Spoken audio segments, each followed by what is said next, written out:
Hello दोस्तों, कैसे हो आप सभी। तो दोस्तों, आज हम करने वाले हैं अध्याय 1 विज्ञान का अनोखा संसार। इसके हम करेंगे मोस्ट इम्पोर्टेंट एमसीक्यू वीडियो। तो चलिए शुरू करते हैं। पहला प्रश्न है आपका, विज्ञान क्या है। जो विज्ञान है वो क्या होता है। विज्ञान एक सोचने, अवलोकन करने और प्रयोग करने का तरीका है जिसमें हम अपने चारों ओर की दुनिया को समझते हैं। यह उतना सरल भी हो सकता है जितना केक बनाना और उतना रोमांचक भी जितना रॉकेट लॉन्च करना। तो विज्ञान क्या है? विज्ञान हर जगह है। हमारे आसपास आप कुछ भी देखोगे तो सब कुछ क्या है? विज्ञान है। विज्ञान में हम क्या करते हैं? हम अनुमान लगाते हैं, प्रश्न पूछते हैं कि ये चीज़ क्यों हुई, कैसे हुई। तो इसी को हम क्या बोलते हैं? विज्ञान बोलते हैं। तो विज्ञान में क्या करते हैं? हम अवलोकन करते हैं, प्रश्न पूछते हैं और प्रयोग करके दुनिया को समझाने का तरीका ढूंढते हैं। अगला प्रश्न है, विज्ञान में सबसे महत्वपूर्ण चीज क्या है। तो अध्याय में बताया गया है कि विज्ञान में सबसे जरूरी चीज है जिज्ञासा। जैसे आप छोटे बच्चों को देखते हो तो छोटे बच्चे हर चीज में हमसे सवाल पूछते हैं कि ये चीज कैसे हुई, क्यों हुआ, क्या हुआ। इसलिए इसी पुस्तक का नाम क्यूरियोसिटी रखा गया है। क्यूरियोसिटी का मतलब क्या होता है? जिज्ञासा, जानने की इच्छा। बच्चे जब छोटे होते हैं तो हर चीज को छूते हैं, देखते हैं और प्रश्न पूछते हैं। यही जिज्ञासा विज्ञान का नींव है कि यहीं से जो है हमारी साइंस जो है स्टार्ट होती है कि कुछ भी जानने की इच्छा। अध्याय में विज्ञान की तुलना किससे की गई है। अध्याय में बताया गया है कि विज्ञान एक विशाल और अनंत जिग्सो पहेली की तरह है। जिग्सो पहेली क्या होती है? जैसे ऐसे होता है, उसमें छोटे छोटे पीसीज होते हैं। ठीक है, तो इसी को हम क्या बोलते हैं? जिग्सो पजल बोलते हैं। आपने भी ये गेम खेली होगी। ठीक है, ऐसे पीसीज होते हैं तो इनको ऐसे जोड़ना होता है, तब ये क्या बनता है। फिर जब हम इनको पूरा जोड़ लेते हो तो एक पिक्चर बनती है। तो विज्ञान भी क्या है? एक जिक्सो पहेली की तरह है जिसमें हर नई खोज एक नया टुकड़ा जोड़ती है। जितना हम जानते हैं उतना ही नए प्रश्न सामने आते हैं। इस पहेली का कोई अंत नहीं है कि जो विज्ञान है, विज्ञान का कोई अंत नहीं है। वैज्ञानिक विधि के सही क्रम को पहचानो। तो वैज्ञानिक विधि मतलब साइंटिफिक मेथड कैसे होता है। सबसे पहले हम क्या करते हैं? वैज्ञानिक विधि के चरण इस क्रम में होते हैं। पहले अवलोकन करना, ऑब्जर्वेशन करते हैं हम सबसे पहले कि ये चीज क्यों हो रही है, कैसे हो रही है।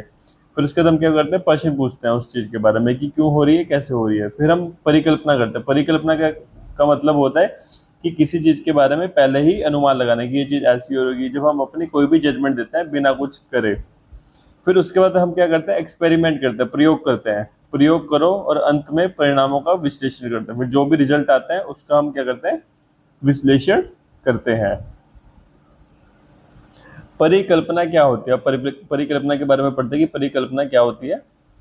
परिकल्पना वह अनुमान या संभावित उत्तर है जो हम किसी प्रश्न के बारे में प्रयोग करने से पहले लगाते हैं। जैसे जब हम कोई भी चीज, जैसे रॉकेट है, हमने रॉकेट बनाया है, तो हम पहले परिकल्पना करेंगे कि ये इतनी ऊपर जाएगा, इतनी हाइट तक जाएगा, ठीक है, या ऐसे ऐसे होगा, इतनी इसकी स्पीड होगी। तो ये क्या है? परिकल्पना है। फिर जब हम उसका असली में टेस्ट करेंगे तो वो क्या होता है? वो परिणाम होता है, वो उसका रिजल्ट होता है।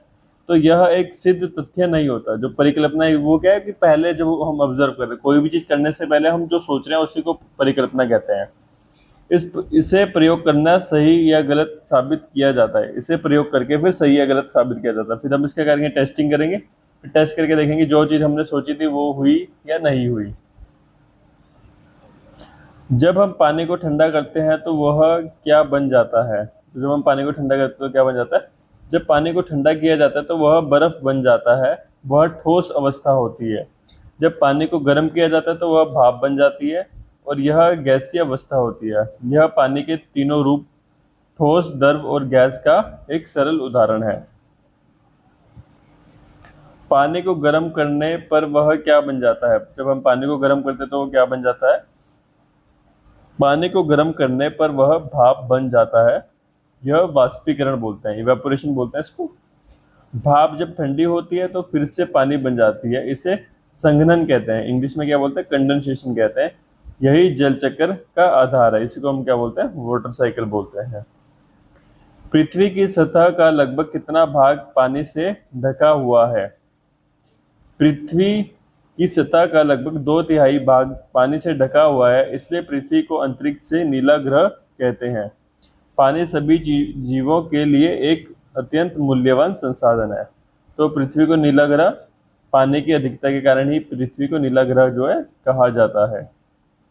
अगला प्रश्न है, पृथ्वी के बारे में क्या विशेष बात बताई गई है?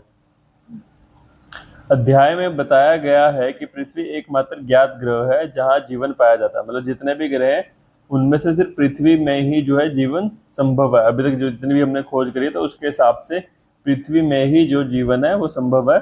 यहाँ विविध प्रकार के पौधे, जानवर और अन्य जीव पाए जाते हैं।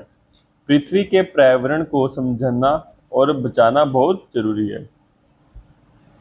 अध्याय के अनुसार हमारे चारों ओर की सामग्री में क्या क्या शामिल है?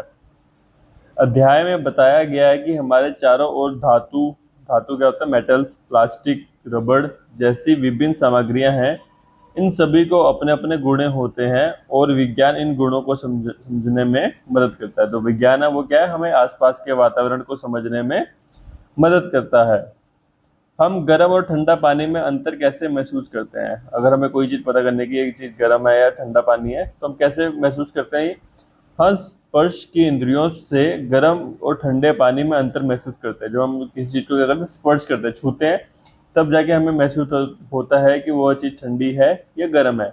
यह हमारी 5 इंद्रियों में से एक है। इंद्रियां इंद्रियां हमें अवलोकन करने में मदद करती है। इंद्रिय क्या होती है? सेंसेस होती है। जैसे कितनी सेंसेस होती है हमारी? 5 सेंसेस होती है। कौन कौन सी? आँख, कान, नाक,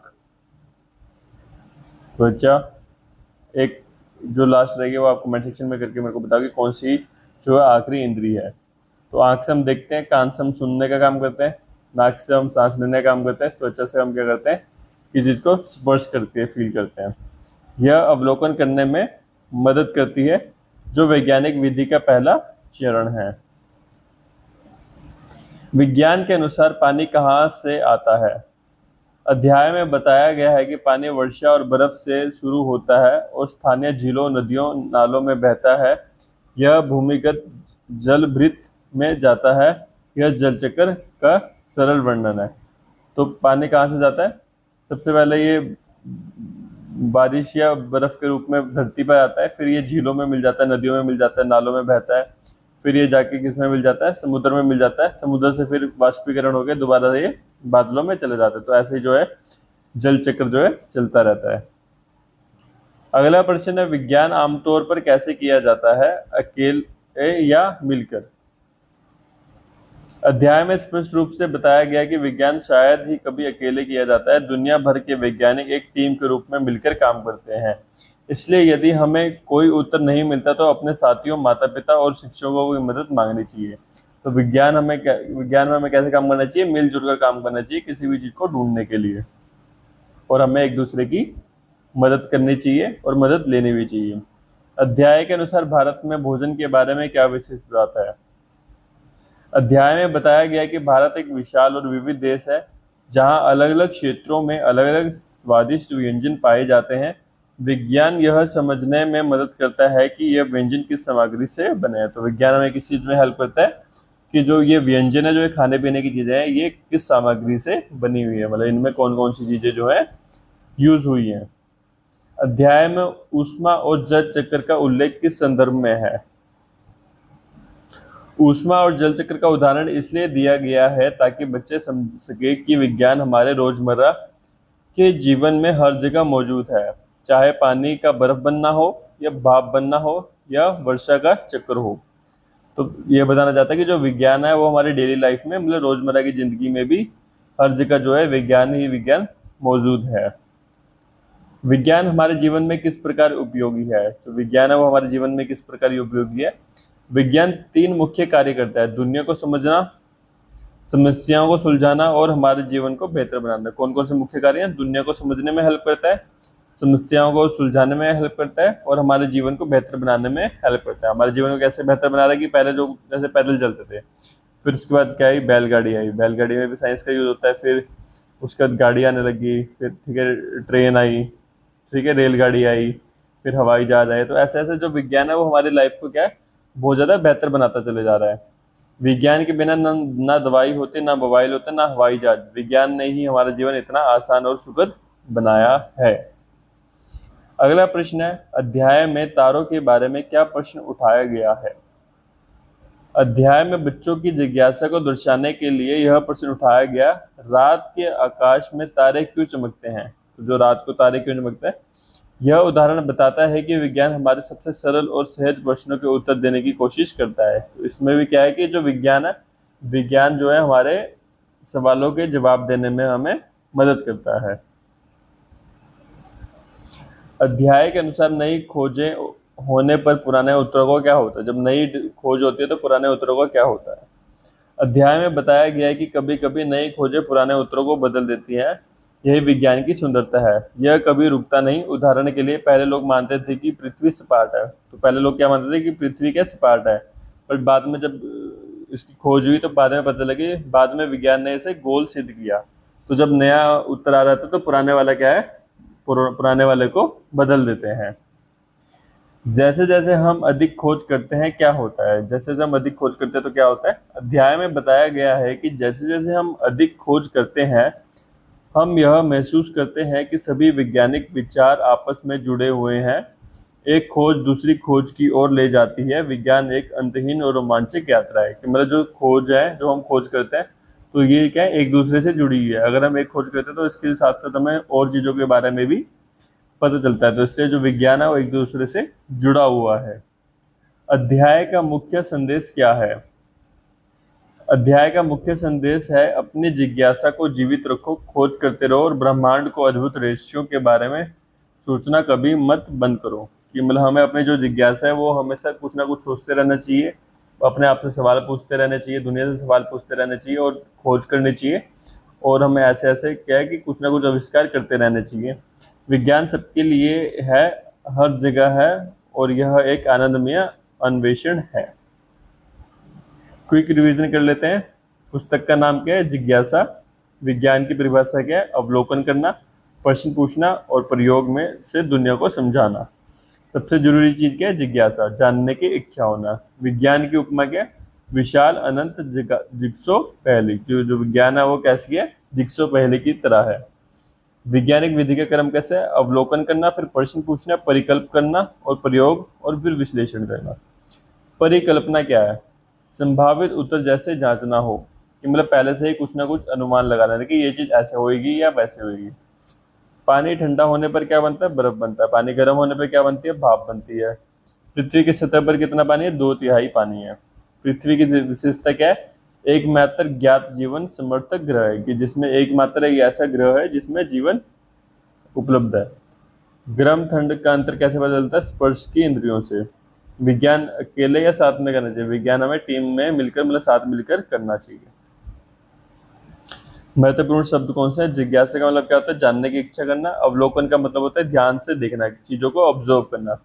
परिकल्पना होता है संभावित उत्तर का अनुमान लगाना, मतलब पहले से ही अनुमान लगाना। जैसे मैच चल रहा है तो मैच में हम अनुमान लगा लेते हैं ना कि ये टीम जीतेगी या वो टीम जीतेगी, तो वो भी क्या होती है? एक परिकल्पना होती है।